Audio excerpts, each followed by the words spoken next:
Do not turn off your device. A Pint of Cthulhu interrupts its regular broadcast to bring you an exciting playtest of a game live on Kickstarter the 8th of August, 2023. From the minds of Action Fiction and Fable Factory, Cthulhu, Dreamt, ran by A Bag of Snails from Action Fiction, with music from Reed Reimer of Fable Factory. This podcast contains adult language and themes.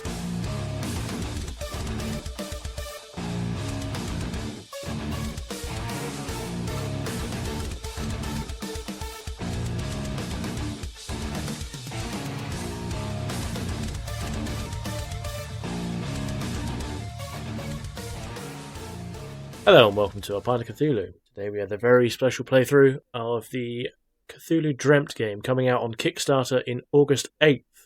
And we also have one of the creators, A Bag of Snails, here, who is actually going to run the game for us today. Snails, would you give a quick introduction to yourself and the game? Hi, I'm Bag of Snails. I am one of the lead writers and producer for Cthulhu Dreamt.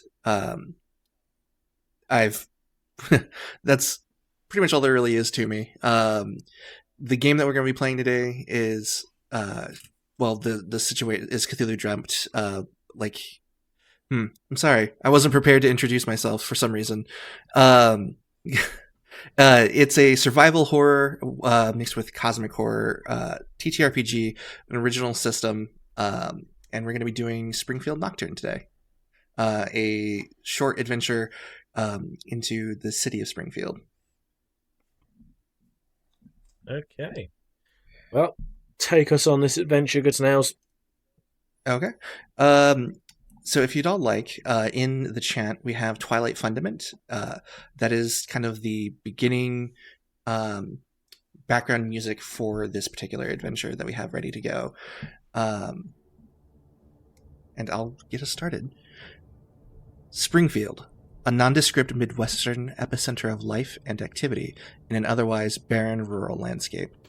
The small city is several steps below bustling. Citizens of Springfield lead mundane, uneventful lives, shopping at Springfield Savers, working in one of the 3 buildings barely tall enough to be considered a skyscraper, or listening to the still-breathing corpse of the local radio station, Wren, the always bird of Springfield. Surrounded by miles of nothing on all sides, it's easy to feel isolated in Springfield. That kind of isolation has a strange way of bringing people together. The Aylesbury Apartments are your home, a rundown building as old as the city. Its glory days long past. Aylesbury is now just shy of a slum, complete with thin walls coated in layers of cracked paint. The landlord's special. Ancient air conditioning units hang from tiny single-pane windows like insect hives, with unseen swarms buzzing within. Well, usually buzzing anyway, but not on this particular day. The power is out. Again. You and your fellow tenants, all except for Ruth, the older woman who's been missing since last week, have gathered in the humid lobby growing warmer and more with each moment. The sunset seeps through the glass of the electronically locked security door to the building, which now locks you in. The sleazy building owner, Sal, your landlord, is wrangling the increasingly frustrated mob to which you belong. He informs you all that the failing generator in the basement of the building has hacked up its last breath, and that his hands are tied until a repair team arrives. He neglects to mention the tiny backup generator which powers his office, the only source of air conditioning in the entire building. Do we want to go around the table and have everybody introduce themselves and who they're playing? Certainly. Who wants to start? Go on then. And I'm playing former Army Captain Lamar Franks, who literally just walked in from work, frizzled out, tie hanging loose from around his neck, unbuttoned dress shirt, showing a sweaty undershirt, but his slacks and dress shoes are in a fine condition for now. I am Francis Mickelson, otherwise known as Frankie Forenoon, the voice of Wren, Springfield's own local radio station, with my own morning show, Frankly with Frankie Forenoon. catch it in your morning walk. Okay, so I'll jump in next. So, I'm playing Andy Morgan. I'm essentially the chief engineer of the Wren station. I live with Frankie, sadly. He's a bit of a pain in the ass, but oh well. And I pretty much keep the place running. Keep the audio on the airwaves, as they say. I'm playing Mark Spade. You see a man dressed in a trench coat, fedora, and a whiteboard marker stuck in your ear to look like you've just stepped out of an old noir film. It looks like I've just downed pot after pot of coffee, working endlessly. Alright, does that just leave me? Well, me after you. Excellent. But go ahead, Cap. I'll go first. Right, so I'm Henson McSmith. I am an EMT, and apparently I was just ready to go out tonight. To take myself out into town, although I'm only wearing a hoodie and some jeans, so I'm not going anywhere classy. I'm really pissed off about the fact that this room's very hot. And that's about it for me. I am Lieutenant Abigail Hupp. I am a veteran firefighter and a gym rat. I am just about had enough of this really hot and stuffy apartment. I deal with it usually at the gym, gotta get my sweat on, but no, I'm not gonna deal with it in my apartment. That's for sure. That sounds like everybody. Does anybody have anything they'd like to do or get retrieved from their apartments before we continue? Oh, what do we have on us already? It's on the character sheet. Yeah, on your character sheet, there's an inventory on the left-hand side. And that inventory will contain your carrying capacity as well. Excellent, so we've got our gear. So you're just asking us, do we want to go back and grab anything from the apartment? Yeah, before trying to deal with the situation. I think Frankie would be trying to grab, I don't know, like a drink or bottled water to take with him, given that it's boiling out. Aye, does Henson have any drugs in his apartment? He's an EMT, come on.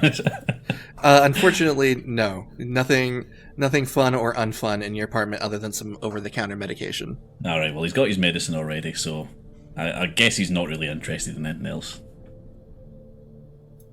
What's about in Andy's room? Is there anything that might be of interest, like spanners, tools? Yeah. Repair kits? There's some tools. Okay, but is there like a tool bag? Can I grab like a tool bag and put the tools in a tool bag? Then, yeah, I'd say that you could grab a tool bag. Oh, alright. So, yeah, so I'm 9 out of 11 on my carrying capacity already. Mm-hmm. We'll say that a tool bag with some basic tools in it will just take up 2. On your character sheet, or make a little note off to the side, you have a bag of basic tools, and then next to it put a little 2.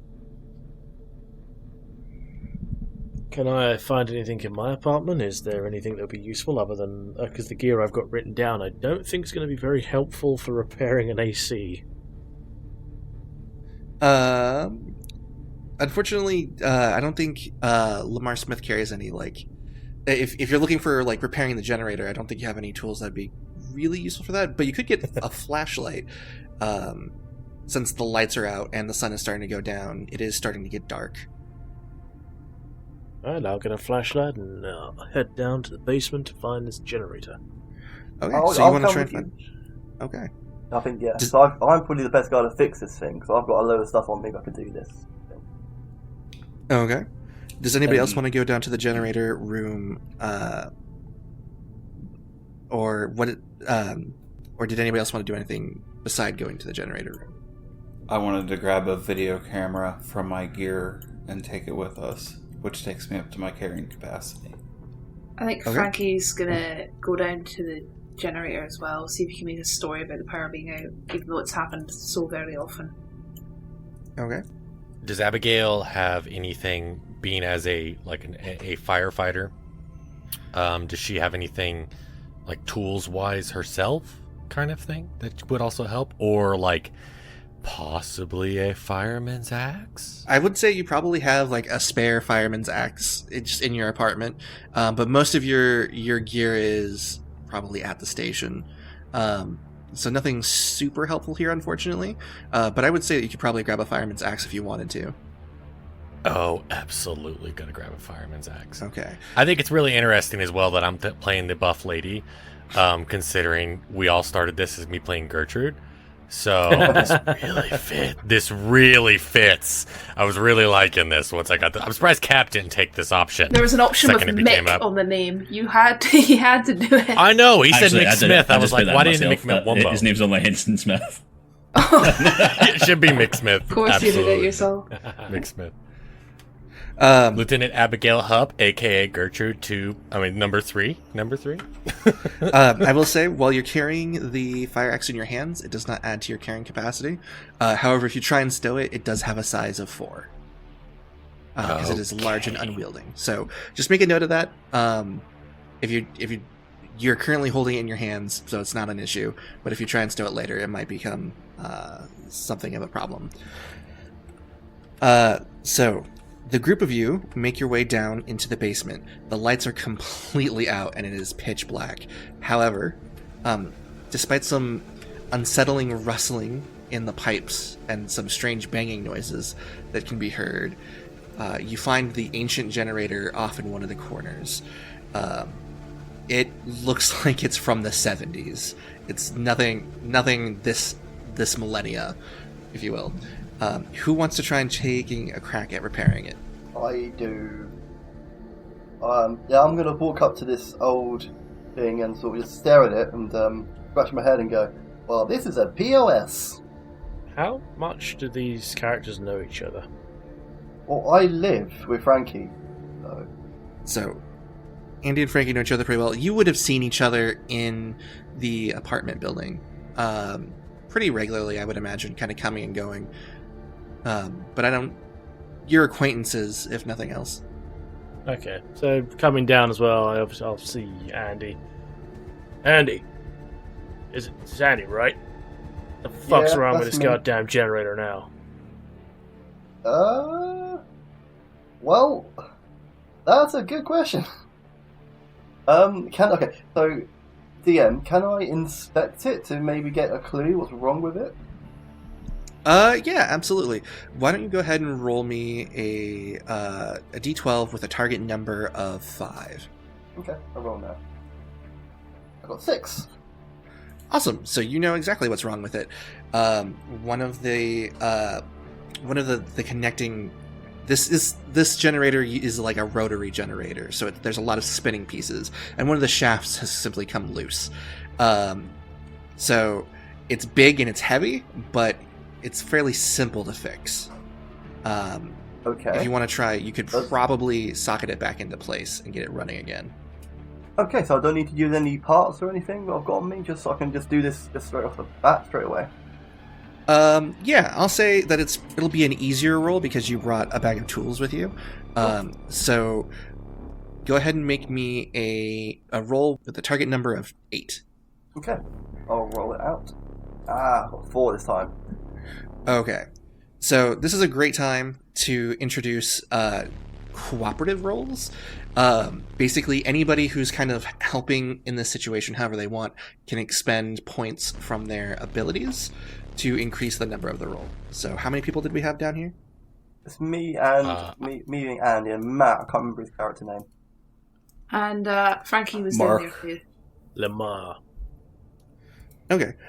So this is a really heavy object, and you're trying to kind of winch it into place on your own.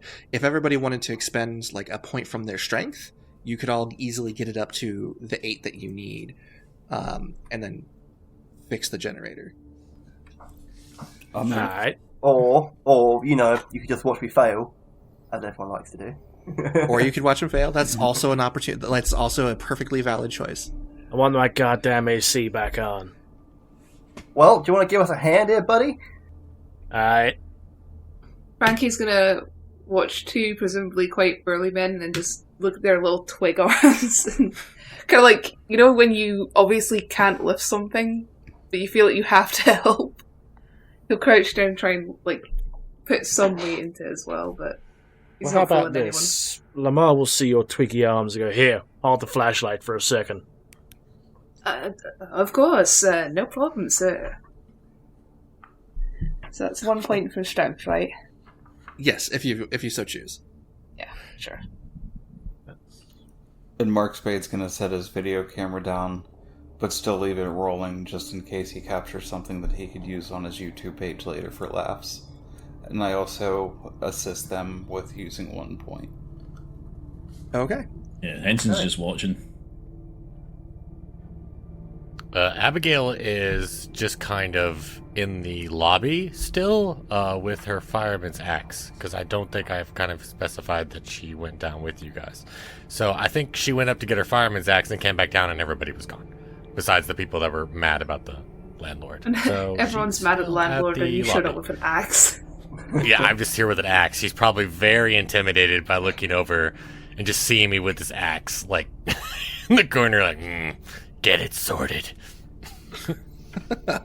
Okay, so with the 4 of you working on it, you're able to get the generator turbine working again.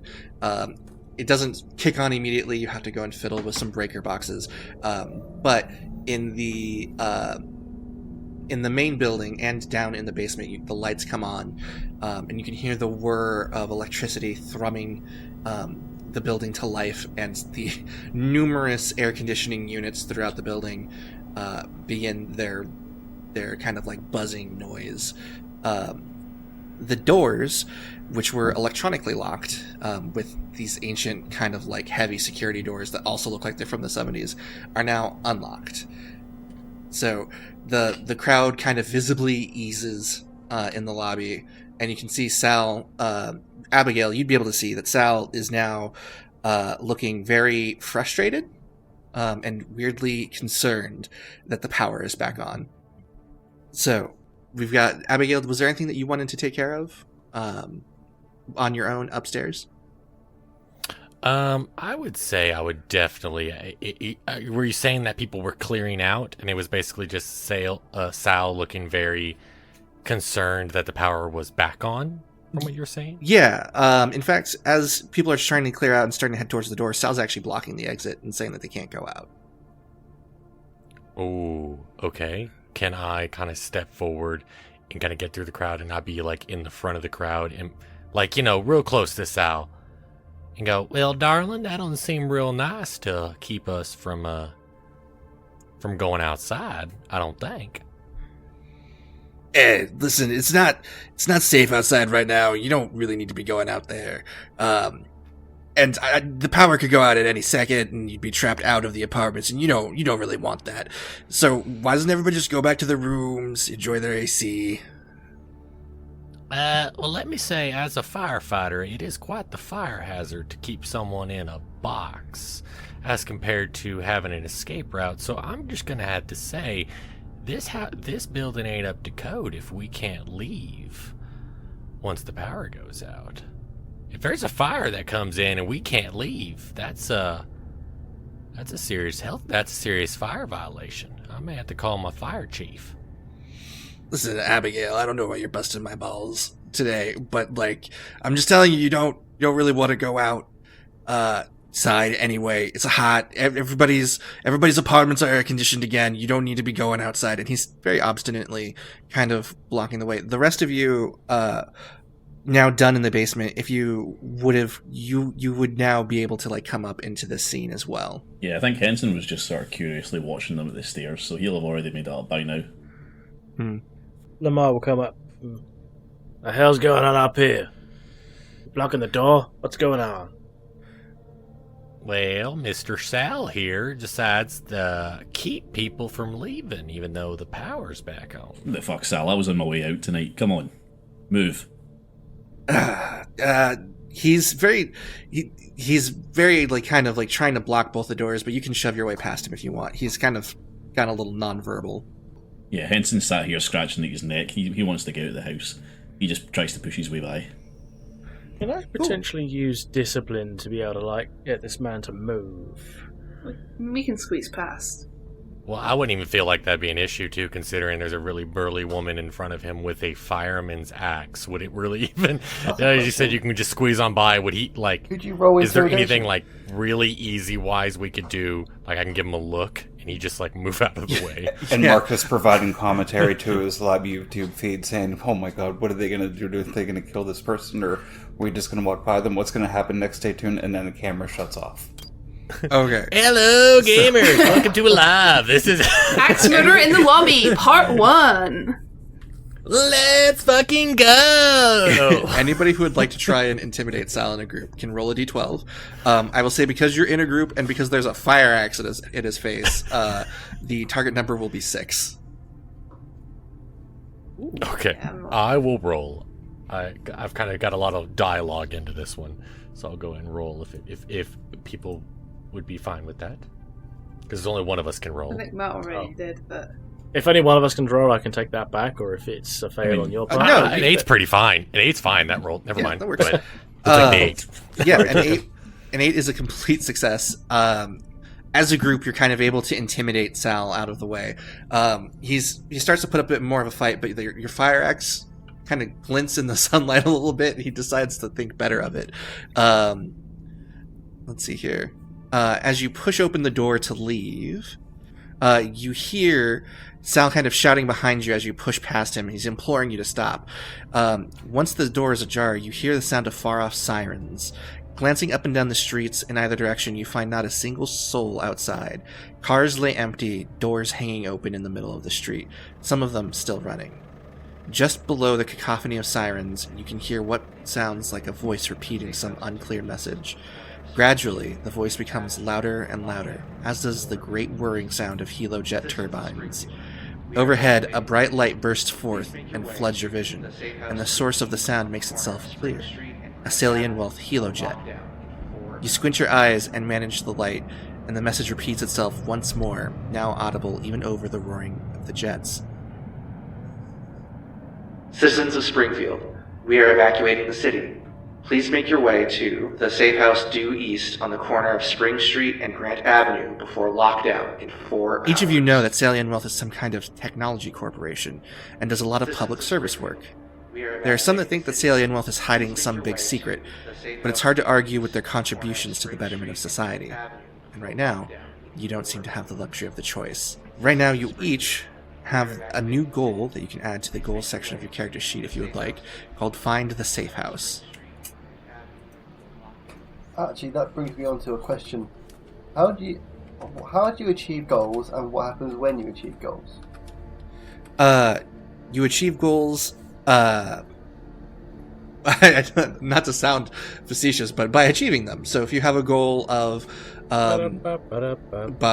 go to the grocery store, you would achieve it simply by going to the grocery store. Some goals are a little bit more esoteric, so if it's like expose the identity of the man who framed you, like you would just finding out who framed you for whatever your crime it is how you would complete it. So in this case, the goal that we're all adding in, find the safe house, all you have to do is find it. That's great. So carrying on from my question, so my first goal was take the spotlight from Frankie. You shouldn't have revealed that. No, it's a secret. You dumb fuck. Wait a second, you just jumped on me. moron. I just said something. Jesus Christ, a bag of wolves. No, shut up and listen a second. Let me say my piece. Because I'm saying that I'm saying is, did I take the spotlight from Frankie when I did the repair job?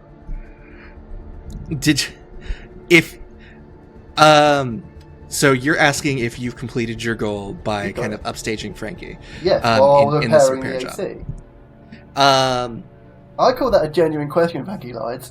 Just jump on me like a pack of wolves. My man, God. if your goal is to like betray, murder, or steal something from someone, it's not a good idea to get in a room with them and be like, "Hey, you know what I want to do?" I'm not that stupid.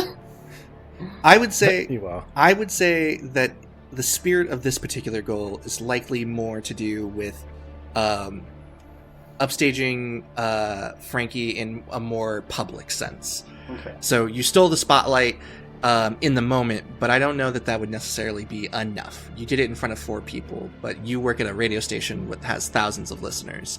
So I would say for the purposes of this particular goal, I don't believe that you've quite accomplished it. Okay, see? Genuine questions. Genuine questions. Oh my If you god, say so. Cartman. Oh, et brute much. Anyway, looking at this jet, Lamar's gonna Saying Wolf what the hell they want now. The gun now, there's something ain't right about that. I really don't like the sound of those sirens. I would have thought I would have known about it, considering I'm a lieutenant in the firefighting, not the fire brigade. You are familiar with the location of the safe house. It's a shipping warehouse for a local print shop, and it's on the other side of town. It's about 2 hours walk from your location.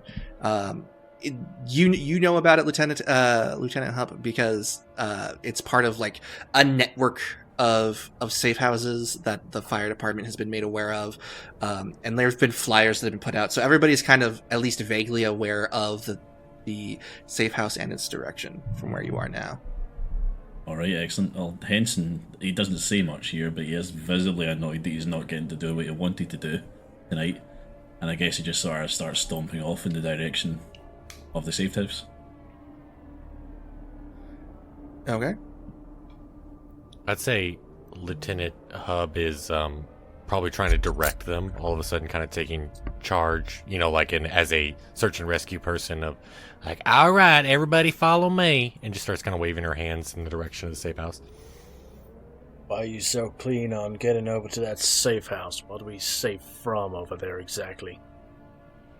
Well, I don't know, darling. It's just what they told us to do, and I get paid to do what I'm told to do. Alright, let me just go get some bits from my apartment.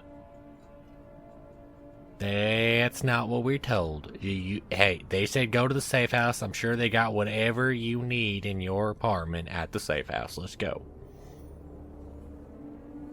Frankie's gonna use this kind of exchange between the two of them to sort of dock off a little distance and get his camera out, see if he can see any indication of where trouble might be. Yeah, actually, as you've kind of like ducked out, Frankie, and are kind of like looking for an sign of trouble, you notice that Sal is coming out, trying to get ahead of the crowd, and has pulled out a knife, and he's yelling for people to get back into the building. Okay. He's gonna snap a quick picture of that and then all over. My good friends, we have a bit of a situation here, my guys. Wouldn't happen to be able to fight that knife with an axe or anything? Seems helpful. Well, I have close quarters weaponry training. Can I not go over with a... go up behind him whilst maybe... Yeah, there we go. You got that big axe. Distract him from the front. I'll get him from the back. Frankie's gonna Wait, keep are we making a lot of considering noise murder? and call over to Sal, try and get his attention off the random crowd of people. I'm sorry, I've got to say the obvious thing here. But are we really contemplating, killing this guy? Well, he's got a knife and he's threatening people, my man. Well, I want to but that doesn't first mean we should kill the establish guy. whether or not we even see that he's there. Because, like, me and Matt are arguing, and Snail's already said that Soren J was the only one that saw I would say this happen so far. Once it was called out, it's very easy to see the man, like the large man with a knife, kind of like waving his, like trying at the head of the crowd, trying to like stop people from leaving. Okay. I mean, can't we just run to the safe house? I mean, run. You can if you want. If that's what your character would do it. Yeah, Well, I was thinking that Henson's already stomping his way off. He's not going to want to let Sal stop him from getting down the street. So, I mean, Henson's just going to try and get past him anyway. Okay. I kind of want to know why Sal's trying to stop people. We're already all past him, right? I think we all made it, as what Snails established, we're all outside, but he's trying to prevent the other people of the building, correct? Am I wrong, Snails? Yeah, no, you guys were the first to push your ways out. So you are standing outside, and Sal is standing in the doorway, kind of blocking the rest of the In that case, Henson didn't see a thing. he's already gone. Let me ask why he's trying to stop people. Why? You can. It's not in our way. Leave him. Not our problem. Yeah, well, I mean, if we've been told to go to a safe house, then everyone should be going to a safe house. Yeah, but there's one thing. We're not telling people to go to a safe house. We've been told to go to the safe house. Let the guy in the chopper... Cartman, if you don't want to help the people, you don't have to. You can go. We're helping Andy, them. I don't need your shit. Well, hey, Sal. The hell you think you're doing stopping people?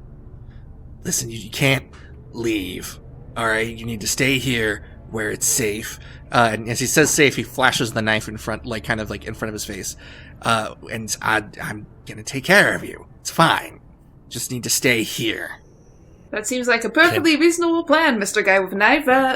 One question though. What exactly are we being kept safe from? That's for me to know and you to find out. Doesn't matter. Just, you stay here. Just get in the building or else. Sal, I'm gonna give you the count of 5 to drop that damn knife. Well, as this is going down, can Lieutenant Abigail sneak up behind and put him in a chokehold? You know what? Yeah. Because I feel like she would kind of... I mean, I really want to reference to Josh, because Josh has actually been an EMT before. Still am. But they would actually have this kind of training of, like, I wouldn't say subduing people, but, handling situations with people. I mean, EMTs and firefighters kind of have to deal with this too. Am I right? Yes. Am I wrong, Josh? All the time. And there is specified training that you have to take, both online and in hospitals or pre-sites to take down patients safely. Yeah, so I feel like she would know how to do this. She sells the knife, immediately knows this is getting bad, and wants to get behind him and subdue him. Like put him in a chokehold or whatever. So the TN to subdue Sal from behind, I'll say, is 5. Okay. So go ahead and make a D12 roll. All right. Oh, that's an 8. 8. That's a complete success. Yeah, you managed. So are you kind of coming back behind him for like a chokehold, or tell me how you're grabbing him? Okay, so she's coming in behind, like, I guess, I'm trying to, like, mentally observe, like, the environment. Everybody, I guess we're all surrounding him in, like, a half circle, because all the people are still in the building. We're the only ones that are out. And I assume while he's facing, I guess on his left, I would assume, which is where everybody's talking, I'm coming in from the right out of his field of view, a perception, and then I just grab on my right arm and I swing it in front of his throat, and then I put my other left arm behind the back of his neck and just start slowly giving him a chokehold to make him pass out. So I just swing on in and do that and just kind of hold him in enough and go, hold on, it's all right, darling. Take a deep breath. Just relax. And then as she says that, he passes out. Awesome. So you manage to get in behind him. You get the chokehold in, and as you're chokeholding him, you just hear him release like this kind of unearthly screeching noise from his mouth before his eyes finally roll back into his head, and he drops the knife, and Sal is incapacitated on the ground. But that ain't normal. Yeah, I've never... I hate to say that ain't the first person I've given a chokehold to, but that's probably the first time I've heard a sound like that. I should have recorded that for my channel. Is it strange to say that I'm hard after seeing that? Well, remind me never to go near Andy again. Andy? What's Andy done? Oh, I don't even know your character. I thought you were Andy. No, of There's course too not. many of us, damn it! I'm Captain of the There's too many names to remember! So Frankie's gonna start going over, go the distance, and start inspecting the knife. Maybe take a picture of it as well. Okay. If it's anything unusual. If it's a kitchen knife, he's not gonna... Yeah, absolutely. Let's see. So who all is standing around the body at the moment? Yo. We all are, I think, right? We all are. No, Yeah. Except Cartman and... Oh yeah. Cap's character's gone. Yeah. Can we just call to Henson and be like, Henson? Hold Here, up a minute." Hanson. Your boy. Yeah, I've got to say, I mean, if they're shouting for Henson and there's this otherworldly scream just came from a person, I would say that's probably enough to distract him and get him curious enough to have a look back. Okay. Those of you who are standing immediately above the body, as you're kind of like looking at it and examining the knife, you watch as the mouth distends grossly, and you can hear the snapping of bone and jaw in this jaw as several large insect-like creatures begin pouring from the mouth, the nose of Sal, and they begin to like reach out, screech, and leap towards you. I need everybody to roll a d12. The target number is 3. Ooh. I'm pretty far Oh, away 11. here that I still have to... Anyone got a can of Raid? Somehow, I don't think that's quite strong enough. He's just saying that as they're crawling up his body. Like, anybody got Raid? Please. I need help. Okay. Did anybody roll below a 3? I did. Okay. You... one of the creatures manages to latch onto your face and is trying to burrow its way into your nose. Oh, hell no. What? How big are these? These are probably, like, a little bit larger than cockroaches. Alright, I think Henson's going to react Probably pretty didn't quickly roll. to that and run over and try to grab it. Yeah, so, I mean, help the guy out, get the thing off his face. Yeah. Carmen, you didn't roll. I guess while they're... No, I And the guy didn't in the roll. corner It was who with the was video close camera and Cartman zooming was... in. I stayed away from that shit. I just watched from afar. I mean, I have a wanna knife. ask- Can I try and stab it? Stab your own Stab face. something that's on your face. Bug's trying to go up my fucking nose. Yeah, damn right I'm going to try and stab it. Right, roll for Right. it. I want to see this. If you fail, you stab your face. Carmen, shut So- up. You're not the DM. I'm going to have a radio, I would assume. I know it doesn't say in my equipment, but it is like my radio that's on the frequency for, like, you know, search and rescue, the firefighters, and the police and all that. Is that in my room? Ask this. I would say that that's part of your gear that's at the station that you don't have. Oh my god! access Can I to. get this goddamn bug off my face? Yes. I just failed being a firefighter, not keeping my radio. I'm the worst. So if Okay, you want to try and alright. if you want to try and like stab at the bug, I'll say that's let's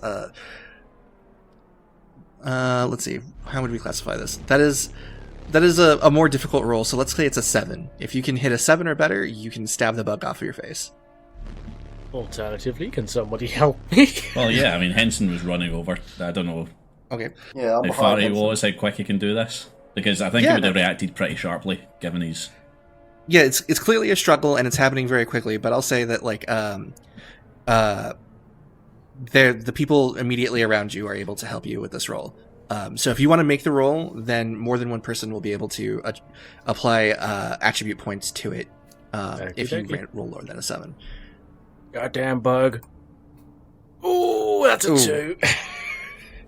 So That's a problem. there's a thing called the aid action. Is that what this is, right? Aid is an action in combat. Oh, okay, never mind. This is a cooperative roll, so other people can actually add attribute points to his roll. I do have close quarters weapons 1 and combat proficiency 1. Would that give anything for that? If you're trying to use a knife to like, if you're just reacting with a knife, I would say that yes. Let's see, close quarters combat should reduce the target number by 1. And what was the other thing that you said you had? Combat proficiency 1. What weapon is that with? Doesn't say weapon. It just says combat proficiency 1. So Yes. I'll say that also counts. So the target number is lowered by 2. So instead of a 7, it's a 5. So you only need to come up with 3 points in order to keep this bug from infecting, like getting into your nose and doing whatever kind of crazy infection stuff it might want to do in there. Which attribute we're looking to spend here for that? And you can use whatever attribute you want, as long as you can explain to me how it is effective. So, like, obviously, a strong, like your strong attribute here would make the most sense. But if you can give me a good reason why, say, vigilance or cunning would work. I think I'll agile accept would that. maybe make more sense for Henson in this case. Given that he was a wee bit further away, he needs to close the distance. And of course, he's going to need to grab what looks to be legs and some sort of weird carapace off of a guy's face. So he's going to need to be a bit more dexterous about that. Yeah, absolutely. Agile will 100% work. We just need 2 more points from people. I think Frankie would be able to. Would he be able to use vigilance to like react quickly to the bug jumping and trying to get at his face? Yeah, you were observing very closely, so I could see vigilance